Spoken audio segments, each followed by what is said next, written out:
Tervetuloa Leffatykki-podcastiin Juoppohullon päiväkirja-elokuvan käsikirjoittaja ja ohjaaja Lauri Maijala ja elokuvassa Tiina esittävä Krista Kosonen. Ja tämä kirjailija Juha Vuorinen, jonka alkuperäistekstiin elokuva perustuu, on kertonut pitävänsä shokeeraamisesta. Oletteko te mielestänne tässä elokuvassa tämän elokuvan osalta millä tavalla samanlaisia, samalla linjoilla? Tämä on nyt ohjaajalle kysymys. No mä luulen, että onko se shokeeraamista, kun ei se ole mitään. Mä luulen, että se on tämä elokuva, mikä tästä on tullut, niin se on ihan täsmälleen sen näköinen, että miten vähintään tämä pitää tehdä. Että niin musta tuntuu vaan, että tämä on semmoinen aihe ja semmoinen tarina, semmoinen kirjasarja, että niin vähempi ei riitä. Ja se myös tarkoittaa, että se ehkä poikkeaa ilmaisulta ja näyttelijätyön estetiikaltaan ja kuvavalinnoiltaan semmoiset, mikä ei ole ihan jokapäiväistä, ei ole ihan kotikatua tämä näin. Mutta mä en näe, että se on shokeeraavaa, mutta että vähempi ei riitä. Niin, mikä kun näet, että se on shokeeraavaa, vaan nimenomaan, että se palvelee tyylilajia. Mitä sitten tämän Tiinan näytteleminen edellytti? Miten lähestyit roolihahmoa? No, yritin mielessäni jotenkin lähestyä roolihahmoa ja tehdä jonkin sortin analyysiä, kunnes vapautin itseni kaikesta tästä tajuamalla, että tämähän on Juha Bergin subjektiivinen kokemus tavallaan. Ja hänen sitten taas, miten hän kokee maailmaa, niin se on usein värittynyt jonkinlaisella päihteellä tai krapulalla. Tämä vapautti mut tavallaan sit tekemästä omaa työtäni, eli roolianalyysiä. Ja ajattelin vaan, että unohdan kaikki jopa tietynlaisen logiikan tässä, niin kun, että pitäisi olla jotain kaarta tai muuta. Että tämä elokuva on tyylilajiltaan niin erityislaatuinen, että sit vaan annoin tilanteen viedä. Mutta just jos voi sanoa just esimerkiksi tuosta Kristasta, että se minkä takia Krista tässä on, että se skaala on niin valtava tässä ja pitää olla, että yhdessä hetkessä täytyy olla jotenkin pienesti ja toisella sitten niinku hajottaa talo. Hajottaa taloja, sen Krista tässä kerta kaikkiaan. Krista hajottaa taloja tässä, kokonaisia kaupunkeja ilmaisullaan. Että kyseessä on juuri niin kuin Krista sanoi tässä, että kyse on niin paljon tämän pääroolihenkilön Juha Bergin subjektiivisesta maailmasta, eli ne asiat, mitä tuossa leffassa näytetään, niin ei välttämättä ole tapahtunut vähän niin kuin oikeasti tuolla tavalla. Asiat eivät ole olleet noissa mittasuhteissa, henkilöt eivät käyttäytyneet tuolla lailla, vaan se on miehen, joka juuri ennen kuolemaansa ehkä näkee filminä koko elämänsä menevän silmistä läpi, niin silloin kukaan ei voi sanoa, että ei noin ole tapahtunut. Okei. No, Vuorisella on ilmeisesti ollut tärkeä tehtävä myös tässä Juoppohullon päiväkirjan kääntymisessä elokuvaksi. Mitä hän on vaikuttanut tuottajana tähän lopputulokseen?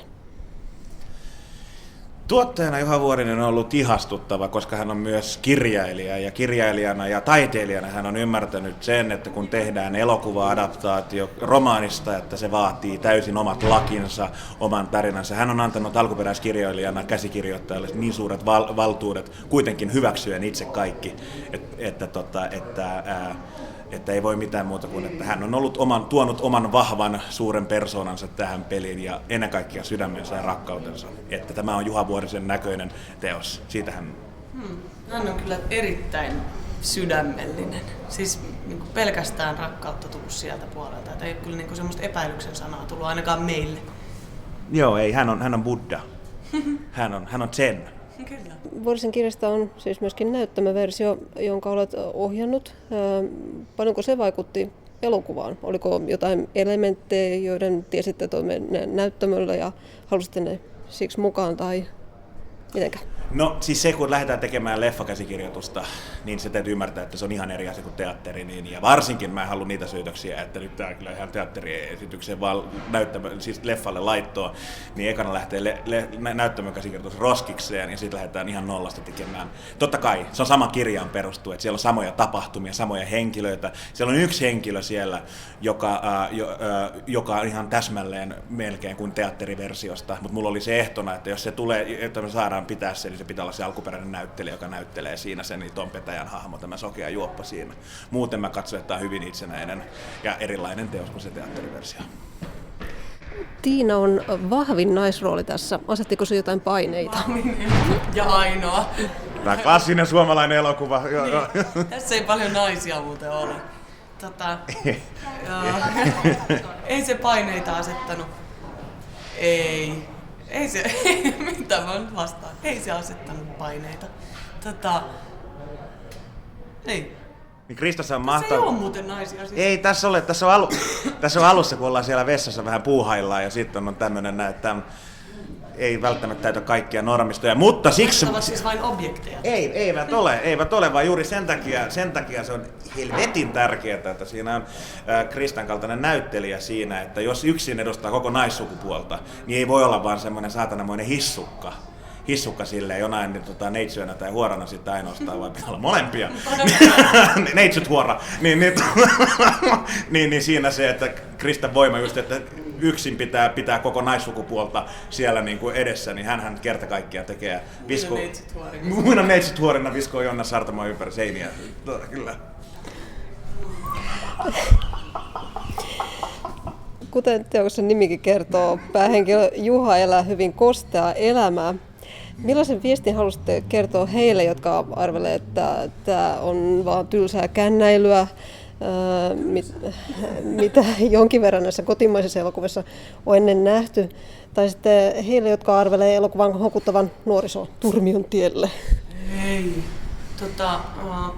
Tämä on silleen ovela elokuva mun mielestä, että se on totaalisen räävitön. Siis mulla on räävitön huumori, mutta kyllä mä olin siellä, kun mä näin sen, niin mä välillä kumarruin katsomaan, että Lauri. Niin se on tavallaan, niin kuin, leffa on mun mielestä todella hauska. Se ei välttämättä sitä ole kaikille. Musta se on todella hauska ja samalla se on niin kuin, tosi surullinen ja järkyttävä. Et mä en usko, että yhdellekään ihmiselle tulee tämän leffan jälkeen semmoinen olo, että lähdetään vetää viinaa. Se on niin kuin, se toimii täysin päinvastoin. Niin, että kyllähän se on siis silleen, että tehdään tämmöistä aiheesta, että joko se on tylsää viinajuontia, tai onko se kurjuuden kuvausta. Mä katson, että ei voi olla sitä, eikä voi olla myöskään viinan ylistämistä, ketä kiinnostaa. Se on ihan hirveätä ajatella, että se olisi näin. Että se pitää ajatella sillä, että annetaan katsojille karkkia siinä, että ne saa nauraa niille jutuille, mitä siinä kirjassa. Ja ne on elintärkeät, muuten tämä olisi Joppulun päiväkirja. Ne pitää olla siellä ne tärkeimmät hetket, ja meidän pitää voida nauraa myös viinajuomiselle.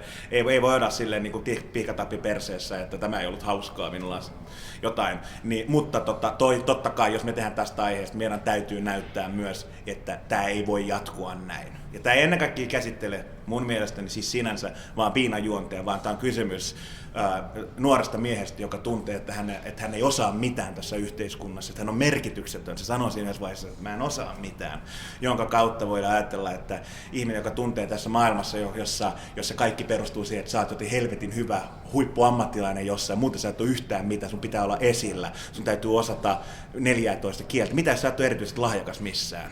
Voi olla, että jotkut ei ole.